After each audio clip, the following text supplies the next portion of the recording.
I finally got a chance a couple nights ago to see Rise of Skywalker. We were out of the country for a bit of a vacation. And when we got back, like first move, my wife and I go to see Rise of Skywalker. Now, if you've been familiar with the show at all, you know I've been incredibly critical of the new trilogy. I don't like the new trilogy. I think it was unnecessary. I think they were fools. I think they tried to split the baby. So there were two things they could have done originally. I have to preface my take on Rise of Skywalker with the other two movies because it doesn't work as a standalone film, nor is it really meant to. This film, Rise of Skywalker, was designed specifically to retcon, meaning to go back in time and change the fact that Force Awakens and Last Jedi ever happened. Okay, it basically revises the entire story in a much more satisfying way. Okay, so here was my original take on this new trilogy. There are two ways that Disney could have gone. Disney, number one, could have recast the entire original Return of the Jedi. They could have recast somebody as Luke, recast somebody as Leia, recast somebody as Han, which, by the way, they did. They recast somebody as Han, right? They did Solo. They could have recast the entire cast, and then they could have just picked up where Return of the Jedi left off with the Admiral Thrawn series, which if you've read any of the Star Wars books, yes, I have. Then that's actually a really good storyline. And they could have just picked up where they left off and moved on into the future that way. And you would have gotten all of their new adventures. Alternatively, they could have landed the Star Wars universe in like a different place. And they're actually doing this on Disney Plus with The Mandalorian, which is kind of great, right? The Mandalorian is really fun. Jon Favreau directed it. They could have gone back and they could have used some of these characters and put them somewhere else in the Star Wars universe. So Disney actually has done this with a couple of their other series, right? Star Wars Clone Wars they did this with, and also Star Wars Rebels. And some of that stuff is really pretty fantastic. Okay, they could have done any of those things. Instead, what they chose to do was split the baby. We'll introduce new characters, but we'll live off the nostalgia for the first films. You can't do that. And the reason you can't do that is because if you're nostalgic for the first films, you don't want to see bad things happen to your favorite childhood characters.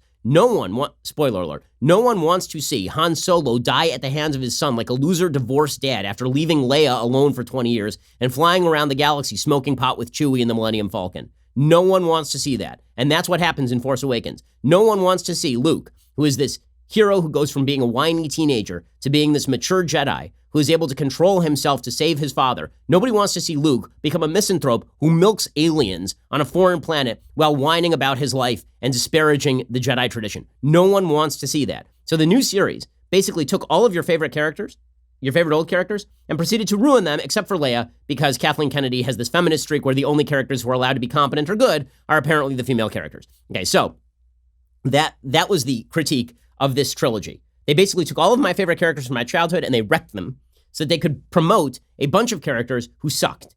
Okay, Rey was a terrible character because not only you didn't know where she came from, but she was amazing at everything right off the bat, right? This was the biggest critique of the first part of this trilogy. The biggest critique was that Rey, who had not trained in the Force for half a second, was suddenly unbelievably good at it. And Ben Solo, right, Kylo Ren, who is Leia's kid with Han, who has been training with the Force since childhood, can be overtaken in a lightsaber battle by somebody who picked up a lightsaber half a second ago. Okay, that's not a thing. It's stupid. And everybody who watched the series knew it was stupid. Meanwhile, you had Poe, who was utterly incompetent. They tried to create kind of a new Han Solo character. The difference is that Han Solo in Empire Strikes Back, the entire story of Empire Strikes Back is Han Solo demonstrating that he is wildly competent at a lot of things. The entire Poe Dameron story is the dude is wildly incompetent until he's suddenly promoted to the head of the Rebel Alliance. Right? Finn has no story arc at all. His entire story arc is that he was a stormtrooper. End of story arc. Nothing happens to him for the next 3 movies. So all of the new characters are completely boring, random. They should have killed Finn in Last Jedi. When he makes that heroic run, they should have killed him off. They probably should have killed Poe in Last Jedi. They should have had him pull the Admiral Holdo maneuver. Instead, they bring in Laura Dern to wear weird hair and do a light speed trick.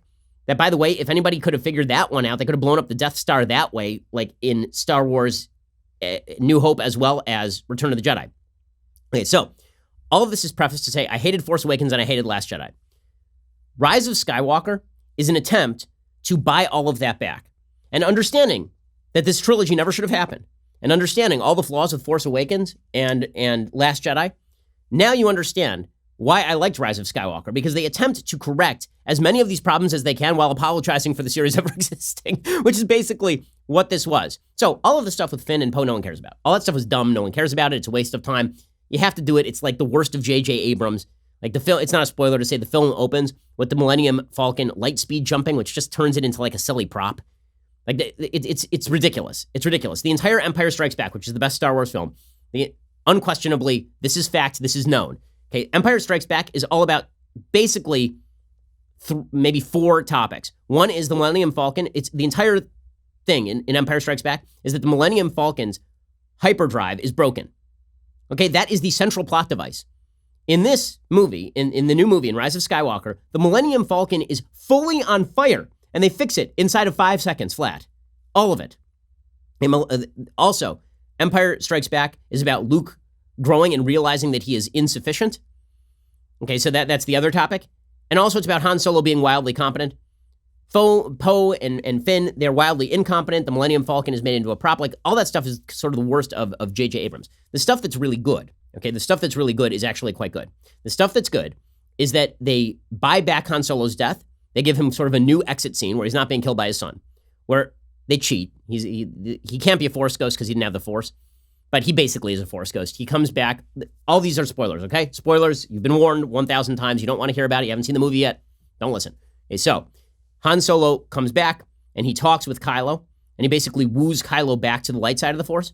You find out that Leia, who uses the Force in new and bizarre ways in Last Jedi that are never explained, like she literally pulls herself back into a ship after being blasted out into space, and you're like, where the hell did that come from? Luke hasn't even done that. You're told in this movie that Leia was trained as a Jedi by Luke, which makes sense, right? In the books, she actually is. Right? In the book, she actually is trained as a Jedi by Luke. And that she decided not to become a Jedi at the last minute because she foresaw using the Force that if she became a Jedi, then her lightsaber would be used to kill Ben. Okay, so that all makes sense. So they retconned that. And then the biggest retcon of all, the one that actually matters, and that answers why Rey is cool, right? It answers the biggest question. Why is Rey even a thing? And the answer is because she's Palpatine's granddaughter, which is fantastic. Okay, that's a great reveal. That's great because the most underrated Force ability person in the Star Wars series, because everyone's focused on Anakin Skywalker, on Vader, on Luke, on Leia, on Yoda, on Obi-Wan. Nobody's focused on the fact that Palpatine's an unbelievable badass with the Force, right? Palpatine is so strong in the Force that he basically defeats Yoda. He is able to conceal his identity as the Emperor for 3 movies. He's able to turn Anakin to the dark side. Like, Palpatine's an utter badass. And so they bring Palpatine back from the dead, which they sort of had to do. Palpatine's a great character.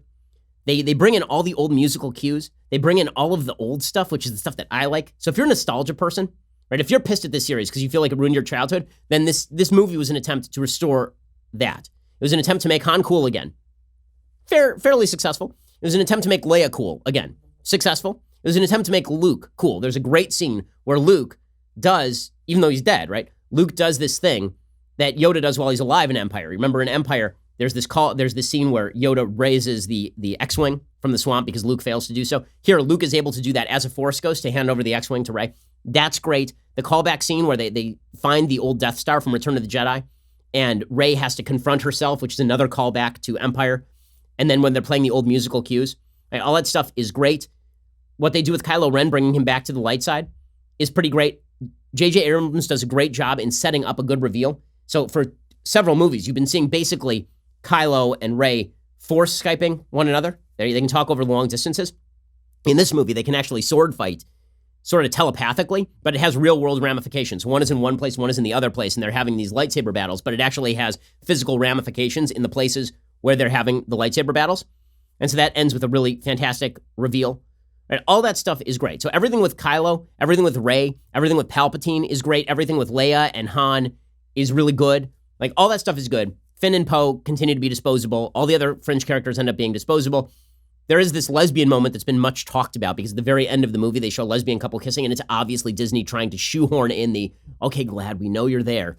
It's very silly, and it's sort of like that moment at the end of the Avengers Infinity War where all the females land in one part of the battlefield, and you're like, okay, really? Was that, like, come on. Okay, that's sort of the same thing here. None of the couples are kissing except this one lesbian couple. You're like, all right, I get it, Disney. I get fine. You fulfilled your PC quota for the day. Whatever, man. But it's pretty shoehorned in. It's not a big deal. It's just silly. Okay, but overall, the critics are savaging this film. All it tells you about critics, all you need to know is they gave The Last Jedi like 92% on Rotten Tomatoes, and they gave this one like 53%. They didn't understand Star Wars. They didn't understand it. This movie understands better how the Force works. This movie understands better how the weapons work. This movie understands better the dynamics between the light and the dark side. It understands Palpatine. I've heard a lot of objections that this film basically makes the Skywalker-Vader interaction completely irrelevant. But that's true the minute that Palpatine lives, right? I mean, and by the way, that's true the minute that the Rebel Alliance fails. Once the Republic falls again to the First Order, then that whole thing became irrelevant. The new trilogy made that irrelevant, which is why they should have fast-forwarded and taken it to some other part of the universe. But once you're in the trilogy, this was the best way to end it. Here's a little bit of the trailer if you haven't already seen it. What are you doing there, 3PO? Taking one last look, sir, at my friends.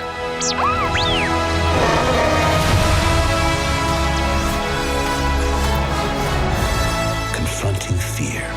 It's the destiny of a Jedi.